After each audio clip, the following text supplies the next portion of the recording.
In the early hours of September the 4th, 2010, Christchurch, New Zealand's second largest city, woke to a violent earthquake.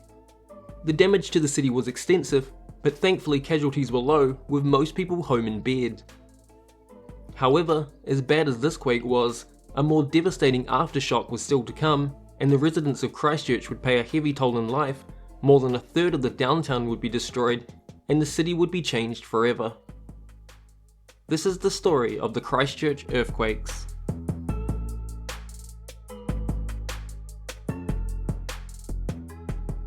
At 4:35 AM on September the 4th, 2010, residents of Christchurch were woken by an earthquake measuring 7.1 on the Richter scale. The quake struck 10 kilometers deep, caused significant damage to the brick buildings of the city centre, and damaged several of the city's many historical structures. Fortunately though, with many people sleeping in their beds and away from falling masonry, there were only 2 serious injuries and around 100 in total, with one person dying from a heart attack later to be associated with the quake. The damage to the city roads was substantial. There were cracks large enough to fit a family car, and there were more than 1,200 roads reported damage across the city, and several cars crushed by falling bricks. By the evening, there had been several strong aftershocks, the largest of which measured 5.4 on the Richter scales, and thousands of residents were still without power and water right across the city. However, as time would tell, the events of the day had been merely a glimpse into the future of Christchurch, and the next few months would bring thousands more aftershocks, and one devastating quake that would destroy almost the entire city centre.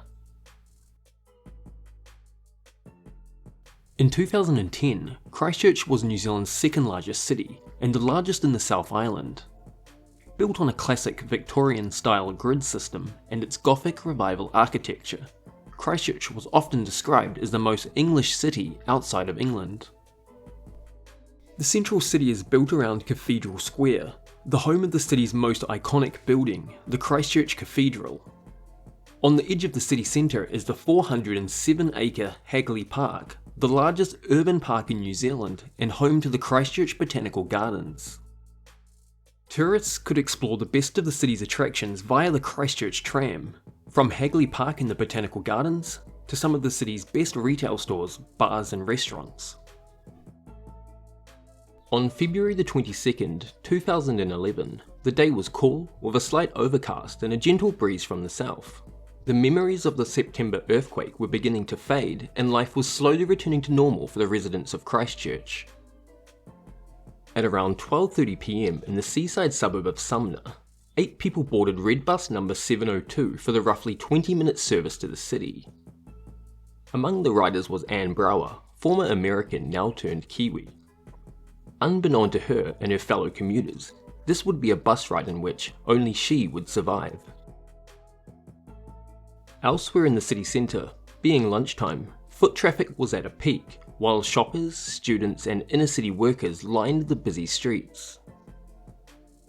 At 12:51 PM, as Red Bus number 702 turned onto Colombo, the main street in Christchurch, the earth began to tremble with an intense ferocity unlike any of the quakes preceding it. Bricks rained down as buildings began to collapse and people scampered to the middle of the streets to avoid the falling masonry. Anne Brower was knocked unconscious as the roof of her bus crumbled like tinfoil as tons of rubble crashed down on top of it. She awoke with broken bones and strangers there to help, but all 7 of her fellow commuters and 4 others nearby had all lost their lives in the chaos. On Cambridge Terrace, the headquarters of the Pine Gold Corporation collapsed, causing the deaths of 18 people, while the single largest loss of life came when the CCTV building on Madras Street collapsed and caught fire, trapping and killing 115 people. The Christchurch Cathedral suffered severe damage with people left trapped inside. Out in the suburbs, streets flooded as water and sewage pipes broke, and more than 400,000 tons of silt and gravel rose up through the ground, damaging more than half of the city's roads. Striking at just 5 kilometers deep and almost directly under the city, the 6.3 magnitude quake had destructive power and force far greater than its size. In the hours after the disaster, the city faced hundreds of small aftershocks and a constant audible rumble coming from the ground. Rescue workers from across Australia and New Zealand searched the rubble for buried survivors, with the final person rescued 22 hours after the earthquake.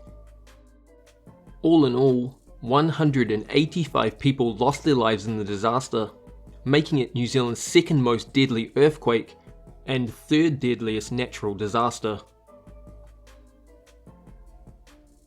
Hundreds of thousands of residents remained without running water and a usable toilet for up to 2 weeks after the earthquake. Nearly 100,000 people temporarily fled the city in search of basic amenities, including yours truly, with the populations of nearby towns swelling in the weeks after the event. In the months after the disaster, more than 1 in 3 buildings in the central city had to be demolished, and the entire city centre remained completely cordoned off to the public for more than 1 year. There was much debate about the future of the cathedral, with the church itself in favour of demolition and the public firmly against the idea. In September of 2017, it was finally decided the cathedral would be restored. In the 2 years following the earthquake, the residents of Christchurch endured more than 11,000 aftershocks, including 2 more reaching magnitude 6 or more. Now, more than 10 years later, Christchurch has emerged from its darkest time to become a vibrant, modern, and sought-after place to live.